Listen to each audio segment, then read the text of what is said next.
100కు పైగా దీర్ఘకాలిక సమస్యలకు ఎటువంటి ఆపరేషన్ దుష్ప్రభావాలు లేకుండా హోమియోపతి చికిత్స. Welcome to iDream media. మనం తీసుకునే ఆహార పదార్థాల్లో ప్రతిరోజు కల్తీ జరుగుతూనే ఉంది. అవి తీసుకుంటూ ఉన్నాము, అనారోగ్యాల బారిన పడుతూనే ఉన్నాం. అయితే ఇంట్లోనే టెస్ట్ చేసుకోవచ్చు ఆహార పదార్థాల్లో కల్తీ ఎలా జరిగిందని. సో సింపుల్ టెస్ట్లే ఉన్నాయి. సో ఈరోజు అయితే మనం మిల్క్ గురించి తెలుసుకుందాం. వీటిల్లో ఏది బెస్ట్ మిల్క్. సో మిల్క్ గురించి రకరకాల కథనాలు వింటూ ఉన్నాం కదా. ఈ మిల్క్ తీసుకోవడం వల్లనే అనేక రకాల హార్మోన్ ఇంబ్యాలెన్స్ వస్తున్నాయని, రకరకాల క్యాన్సర్లు వస్తూ ఉన్నాయని. సో వీటిలో ఏది బెస్ట్ మిల్క్, సో ఏది కల్తీ జరిగిన మిల్క్ ఇంట్లోనే టెస్ట్ చేసి తెలుసుకోవడం ఎలాగా. స్మార్ట్ ఫుడ్ ల్యాబ్స్లో ఉన్నాం. మనతో పాటు ఎండి ఫణి ప్రకాష్ గారు ఉన్నారు. సో జూనియర్ సైంటిస్ట్ హిమశ్రీ గారు ఉన్నారు. సార్ నమస్తే. మేడం నమస్తే. సో ఈ రెండిట్లో అసలు ఏవి కల్తీ పాలు, ఏవి మంచి పాలు, అసలు ఏం కలుపుతారు దాంట్లో? చిక్కదనం కోసం కావచ్చు, లేదా పాల క్వాంటిటీ పెంచడం కోసం కావచ్చు, అవి మన ఆరోగ్యం మీద ఎలాంటి ప్రభావం చూపిస్తాయి? అంటే దీని పాల కన్నా ముందు నేను చిన్న ఒక పాయింట్ చెప్దాం అనుకుంటున్నాను. సోర్స్ ఎక్కడి నుంచి వస్తుంది మనకి అంటే యానిమల్కి ఫస్ట్ ఫీడ్ పెట్టాలి కదా. బలమైన ఫీడ్ పెడితేనే పాలు వస్తాయి. ఆ ఫీడ్లో ఫ్యాట్ అన్నీ కూడా ప్రాపర్గా ఉంటేనే బయట అవుట్పుట్ కూడా ఫ్యాట్ వస్తుంది, మంచి పాలు వస్తాయి. ఇప్పుడు ఏమవుతుందంటే దానికి పెట్టే దాంట్లో ఎండుగడ్డి పచ్చగడ్డి ఏది పెట్టినా అవన్నీ కూడా పెస్టిసైడ్స్ కంటామినేట్ అయి ఉంటాయి. అది తింటుంది. అది తిన్నప్పుడు దాని బాడీలోకి వెళ్తుంది. అట్ ది సేమ్ టైం దాన్ని హెల్తీగా ఉండడానికి ఒక అన్హెల్తీ కవ్వో కానీ బఫెలో ఉంది అంటే దానికి యాంటీబయాటిక్స్ వేస్తారు. పాలు ఆపుతాం అంటారు కదా, తీయడం అయితే పాలు తీసుకుంటూనే ఉంటాం. రెండోది ఎక్కువ అవుట్పుట్ ఇవ్వడానికి ఆక్సిడాసిన్ అని ఒక ఇంజెక్షన్ అయితే ఇస్తారు, హార్మోన్ ఇంజెక్షన్ ఇస్తారు. ఇవన్నీ మనకి వింటున్నామో చూస్తున్నాం. సో అప్పుడు ఆ రెసిడ్యూస్ ఏదైతే ఉన్నాయో అవి పాలలోకి రావడానికి ఛాన్సెస్ ఎక్కువ. సో థ్రెట్ ఎక్కడి నుంచి స్టార్ట్ అవుతుంది? సోర్స్ అంటే యానిమల్ ఫీడ్. యానిమల్ ఫీడ్ కూడా క్వాలిటీ ఫీడ్ పెడితేనే మంచి అవుట్పుట్ వస్తుంది. దీనికంటే ఏంటంటే రెగ్యులేషన్స్, స్ట్రాంగ్ రెగ్యులేషన్స్ రావాలి. ఎఫ్ఎస్ఎస్లో కూడా డ్రాఫ్ట్లో పెట్టారు. డ్రాఫ్ట్లో పెట్టింది ఇంకా ఫైనల్ బిల్ అవ్వలేదు. అది బిల్ కానీ పార్లమెంట్లో పాస్ అయితే వీఆర్ రియల్లీ హ్యాపీ. అది అంటే నాకు అనిపించిన దాంట్లో ఇంక్లూడింగ్ యానిమల్ ఫీడ్ కూడా ఎఫ్ఎస్ఎస్ఏ అండర్లోకి వస్తే చాలా హ్యాపీ అని నేను అనుకుంటున్నాను. అట్ ది సేమ్ టైం ఇంకొక థ్రెట్ ఏంటంటే కొన్ని కంపెనీలు ఫీడ్లో ఫ్యాట్ గ్లోబుల్స్ ఇవన్నీ కూడా పెట్టి లైక్ మనం బిస్కెట్స్ ఎలా తింటామో అట్లాగే ఒక బిస్కెట్స్ లాగా చేసి దాన్ని యానిమల్ ఫీడ్గా వాడతారు. అది ఫార్ములేటెడ్, అంతలో ఫ్యాట్ ఉంటుంది. గేది ఒకసారి తిన్న తర్వాత అదే బఫెల్లో కానీ ఆ కౌ కానీ ఇంటేక్ తీసుకున్న తర్వాత అవుట్పుట్ ఫ్యాట్ ఎంత రావాలో అంత క్యాల్కులేటెడ్గా ఫార్ములాస్ తయారవుతాయి. అంటే లోపల ఇప్పుడు బయట ఫ్యాట్ ఇచ్చాము, అది లోపల డైజెస్టివ్ నేచర్లో వెళ్ళి బయటకి ఎల్యూట్ అవ్వాలి. బట్ అది యాక్చువల్ ఫ్యాట్ ఏదైతే ఇచ్చామో అదే ట్రాన్స్ఫార్మ్ అయితే అది హెల్తీ ఫ్యాట్ కాదు కదా బయటకు వచ్చేది. అంటే సైంటిఫిక్గా కూడా మన ప్రాపర్ అప్రోచ్ ఉండాలి. At the same time source నుంచి కూడా ఏదైతే యానిమల్ ఫీడ్ ఉంటుందో అది కూడా టెక్నికల్గా క్వాలిఫైడ్ అయి ఉండాలి. ఇది ఉన్నప్పుడు దాని తర్వాత ఇప్పుడు అది ఒక థ్రెట్ మనకి. సో దాన్ని మనం ఎలా ఆపగలం అంటే అది government as well as private industries అంతా కూడా కలిపి ఒక రెగ్యులేషన్స్ మీద పనిచేయాల్సి వస్తుంది. సో అది combined activity. It the same time ఇప్పుడు ఫుడ్ మిల్క్ అడల్టరేషన్లోకి వచ్చామంటే మల్టిపుల్ అడల్టరేషన్ ఛాన్సెస్ ఉన్నాయి. సో ఫర్ ఎగ్జాంపుల్ అదే దాంట్లో యూరియా కూడా వేస్తుంది. ఇప్పుడు పంట పొలాల్లో యూరియా వేస్తారు. యూరియా దీంట్లో కూడా ఉంటుంది, బట్ దానికి లిమిట్ ఉంది. అంత దీని లిమిట్ దాటి ఉంటే యూరియా టెస్ట్ చేస్తాం. అట్ ది సేమ్ టైం దీన్ని అడల్టరేషన్లో ఇప్పుడు మీరు యానిమల్ ఫీడ్ అనేది కదా, animal feed that's what I'm telling. అంటే యూరియా ఎక్కడి నుంచి వచ్చింది అంటారు. ఇవన్నీ ఏంటంటే అది ఫీడ్ ద్వారా కానీ అది ఇంటేక్ తీసుకుంటే అది మళ్ళీ మిల్క్లోకి ట్రాన్స్ఫార్మ్ అవుతుంది. అదేమీ బయటదేమి ఉండదు కదా. ఇప్పుడు బాడీలో దానికి కూడా రెసిడ్యూస్లో వండుకోకూడదు కదా, అది మిల్క్లోకి వస్తుంది. ఆ మిల్క్ మనం తాగుతున్నాం. సో ఇది ఒక ప్రాబ్లము. లేదా మనకి ఇంటికి వచ్చే లోపలనే ఫర్ ఎగ్జాంపుల్ వాటర్ కలిపేయడం. వాటర్ కలిపేస్తే అది ఎంత, ఇప్పుడు ఫర్ ఎగ్జాంపుల్ లీటర్ 30 రూపీస్ ఉందనుకోండి, ఇంకొకరు 25 రూపీస్కి ఇస్తున్నారంటే దాంట్లో ఏదో మీనింగ్ ఉంటుంది కదా. సో అది ఒక ప్రాబ్లం. ఏంటి, లూజ్ ప్యాకెట్స్ ఇచ్చినప్పుడు, లూజ్ మిల్క్ అది ఇంటికి సప్లై చేసినప్పుడు అదే సప్లై చైన్లో మనకి డిఫరెంట్ వెరైటీస్ ఉన్నాయి. హోమోజనైజ్డ్ మిల్క్ అని, ప్యాస్చరైజ్డ్ మిల్క్, హోమోజనైజ్డ్ మిల్క్స్, ఇవన్నీ డిఫరెంట్. ఇవన్నీ కూడా డిస్ట్రిబ్యూషన్ ఎలా చేశారంటే percentage of the fat 6.5% buffalo milk అని ఇప్పుడు మార్కెట్లో చూస్తున్నాం కదా, వెరీ డిమాండెడ్. బట్ అన్ని బఫెలోస్ ఆర్ అవైలబుల్ లేదా అనేది ఇంకా క్వశ్చన్ మార్కే. లేనప్పుడు ఎలా ఈ ప్రొడక్షన్ జరుగుతుంది అన్నది still it is a question. కానీ థిక్ మీగడ వచ్చింది అదంతా చూపిస్తారు. ఇప్పుడు అదేం చేస్తారు, ఎప్పుడైనా ఇండస్ట్రీలో ఏమవుతుంది, కలెక్టింగ్ ఫ్రమ్ ద విలేజెస్లో ఫార్మర్స్ నుంచి కలెక్ట్ చేసింది చిల్లింగ్ సెంటర్కి వస్తుంది. చిల్లింగ్ సెంటర్ నుంచి with in the span of 4 అవర్స్లో మ్యానుఫ్యాక్చరింగ్ ఫెసిలిటీకి వచ్చేయాలి. మ్యానుఫ్యాక్చరింగ్ ఫెసిలిటీలో మినిమం దానికి కావాల్సిన SNF టెస్టింగ్స్ అవన్నీ చేసి క్వాలిఫైడ్ మిల్క్ని లోపల చిల్లింగ్ సైలోకి ట్రాన్స్ఫర్ చేస్తారు. ఇమ్మీడియట్గా దాన్ని ప్యాస్చరైజేషన్ చేసుకుంటారు. ఎప్పుడైతే ప్యాస్చరైజేషన్ అయిందో మైక్రోబియల్ గ్రోత్ని కిల్ చేస్తుంది కాబట్టి అక్కడ మీకు చిల్లింగ్ కండిషన్లోనే మీకు ప్యాకింగ్ కూడా అయిపోతుంది. సో అక్కడ మైక్రోబియల్ గ్రోత్ రెసిస్ట్ చేస్తుంది కాబట్టి ఈ 48 hours షెల్ఫ్ లైఫ్తో మనకి అది ట్రాన్స్పోర్ట్ అవుతుంది. మనం ఇక్కడ ఇంటికి వచ్చాక కాల్చుకుంటున్నాము. ఇక్కడ 6.5% ఫ్యాట్ అయినా ఏదైనా సరే ఈ ఎక్స్టర్నల్గా యాడ్ చేసి మళ్ళీ హోమోజనైజ్ చేస్తారు. ఏది డైరెక్ట్గా బఫెలో మిల్క్ యాజ్ గా రాదు.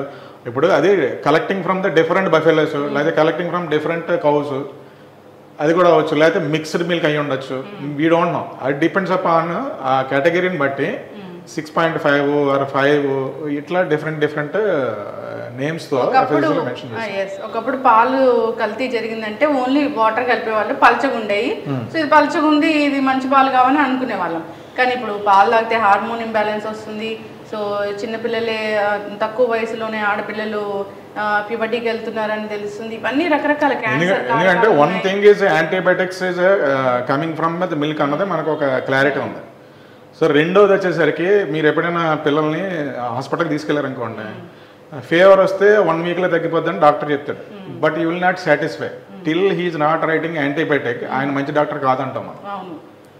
ఇది ఎక్కడైతే మన క్యూరియాసిటీ ఉందో, ఏదైనా సరే త్వరగా అయిపోవాలన్న కోరిక మన కొంపముస్తుంది. సో అందులో ఇది ఒక భాగము. ఇప్పుడు నేను చూసేది ఏంటంటే ప్రతిదీ ఇంట్లో ఈజీగా ఎలా చేసుకుంటారు. ఈ యూరియా వాటర్ కలపడంతో పాటు ఇప్పుడు మేము చూపించేది ఏంటంటే స్టార్చ్ కలుపుతారు. స్టార్చ్ ఎందుకు కలుపుతారంటే థిక్నింగ్ ఏజెంట్. ఇప్పుడు వాటర్ కలిపాను కానీ మీకు చిక్కగా కనపడాలి. చిక్కగా కనపడాలంటే నేను స్టార్చ్ కలిపితే నాకు రేటు తగ్గుతుంది, మీకు చూడడానికి చిక్కగా కనపడుతుంది. ఇప్పుడు అలాంటి స్టార్చ్ కలిపిన మిల్క్ కానీ ఒకవేళ మీ ఇంటికి వస్తే మనం చేసుకున్నది సింపుల్ టెస్ట్. ఇక్కడ ఉన్నవన్నీ కూడా ఈజీగా అవైలబుల్ మార్కెట్లో. అవి ఒకటే ఈ టింక్చర్ బయట మనము ఐడినది మెడికల్ షాప్ నుంచి కొని తెచ్చింది. ఇవన్నీ అవైలబుల్ ఇక్కడ. ఇప్పుడు హిమశ్రీ చేసి చూపిస్తుంది ఏది మంచి మిల్క్ ఏది చెడ్డ మిల్క్. ఒకసారి దాంట్లో ఉన్న కలర్ వేరియేషన్ వచ్చిన దాని తర్వాత ఎక్స్ప్లెయిన్ చేస్తాను. First of all iodine solution ఇది ఒక 2 ml వరకు ఇందులో మిల్క్లో యాడ్ చేసుకోవాలి. 1 glass మిల్క్లో.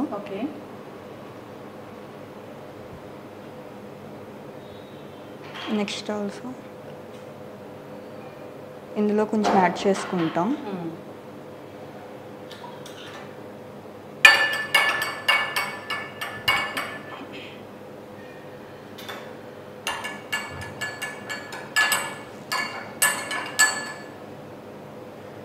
ఇది కలర్ చేంజ్ అవ్వలం అంటే మనకు అయోడిన్ సొల్యూషన్లా కనిపిస్తుంది. అయోడిన్ సొల్యూషన్ ఒకటే ఉంది, బట్ ఇది చూస్తే కలర్ చేంజ్ అయింది. సో ఇందులో స్టార్చ్ ఉంది కాబట్టి అది బ్లూ కలర్ వచ్చింది.